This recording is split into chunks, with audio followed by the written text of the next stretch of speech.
Écoutez les explications claires du judaïsme sur le talit, et vous allez vous-même conclure si un chrétien peut l'utiliser ou non. Chaque matin avant la prière, l'homme s'enveloppe d'un talit gadol, un habit possédant 4 coins, auxquels sont attachés des tzitzit, des franges. C'est en l'honneur de la prière que nos sages ont instauré de porter cet habit spécialement réservé à ces moments privilégiés où l'on s'adresse au maître du monde. Selon le judaïsme, le talit, autrement appelé châle de prière, est un vêtement consacré à la prière. Ce sont les sages qui ont instauré de porter cet habit pendant la prière. Ce n'est donc pas Dieu qui a instauré de le porter. Avant de s'envelopper du talit, il est bon de vérifier que les tzitzit ne soient pas défaits ni coupés. Par exemple, si 2 fils sont coupés ou entièrement défaits jusqu'à l'endroit des nœuds, le talit ne sera pas valable. On se saisit du talit des 2 mains, puis on l'élève en ayant l'intention de s'acquitter de ce commandement de la Torah. Dans la loi de Dieu, Dieu a demandé aux Israélites de mettre des franges à leurs vêtements pour se souvenir des commandements de Dieu afin de les mettre en pratique. Remarquez bien, Dieu n'a pas dit que ces vêtements avec franges seront à porter pendant la prière, mais juste comme un rappel de la loi de Dieu à celui qui le porte. Comme vous le savez, les franges du talit font allusion au chiffre 613. La valeur numérique du mot tzitzit équivaut à 600.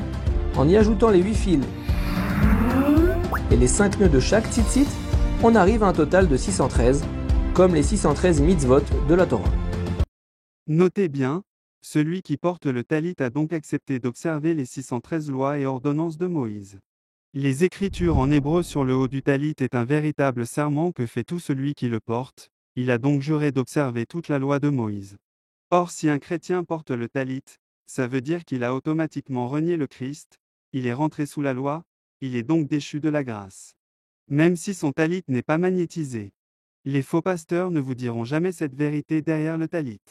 Ils vont vous laisser le porter afin de vous détourner de Christ.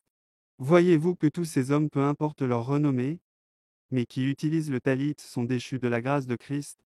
L'apôtre Paul, voyant que les Galates voulaient rentrer sous la loi, il leur dit: « Voici seulement ce que je veux apprendre de vous. Est-ce par les œuvres de la loi que vous avez reçu l'Esprit, ou par la prédication de la foi ?» Et il ajoute: « Celui qui vous accorde l'Esprit, et qui opère des miracles parmi vous, le fait-il donc par les œuvres de la loi, ou par la prédication de la foi ?» Ça veut dire que celui qui est sous la loi n'a pas l'Esprit de Dieu en lui. Et puisque ces pasteurs sont sous la loi, et qu'ils n'ont pas l'Esprit de Christ, alors par quel esprit prophétisent-ils? Leurs faux miracles s'opèrent par quel esprit? Ce sont des kabbalistes qui travaillent avec les 72 génies. Voici, Paul dit encore aux Romains: « Car Christ est la fin de la loi, pour la justification de tous ceux qui croient. » Bien-aimés, c'est la preuve que ces hommes sont des envoyés du diable pour introduire la magie dans l'Église et détruire la foi des chrétiens. Suivez maintenant le mensonge de ce faux prophète. Je vous dis la vérité, je connais des gens, même moi-même. Dieu a dit: ma fille, trouve un talit et va prier. Maintenant, toi tu vas lui dire: oh, la Bible dit, oh Jésus, frère, elle va te dire: Dieu, le Saint-Esprit m'a dit, trouve un talit, va prier. Est-ce que Dieu le Père peut-il demander à un chrétien de prier avec le talit, un vêtement qui renie complètement l'œuvre de la croix? Le Dieu des chrétiens ne peut jamais dire ça à un chrétien. Au moins le Dieu de la Kabbale.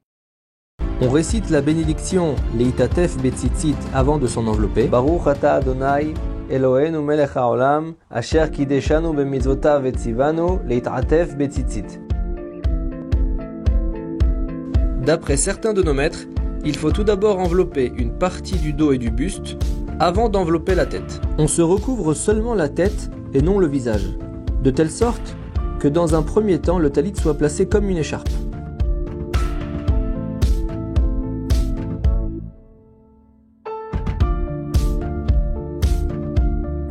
On prend ensuite l'extrémité droite du talit et on le laisse tomber derrière son épaule gauche, avant de faire de même avec l'extrémité gauche. On attend environ 2 secondes et on étend le talit sur son corps de manière à ce que 2 tzitzit pendent à l'avant et à l'arrière afin d'être entouré de mitzvot. Après la prière, il est bien de retirer le talit avec la main gauche afin de montrer qu'il nous est difficile de s'en séparer. Lorsqu'on étend le talit sur son corps, il ne faut pas le mettre autour des épaules comme une écharpe. Si on agit ainsi, on ne s'acquittera pas de la mitzvah et on aura prononcé une bénédiction en vain. Entre la bénédiction et le moment où on s'enveloppe, il faut faire attention à ne pas s'interrompre, comme par exemple en embrassant les tzitzit ou une autre action du même type.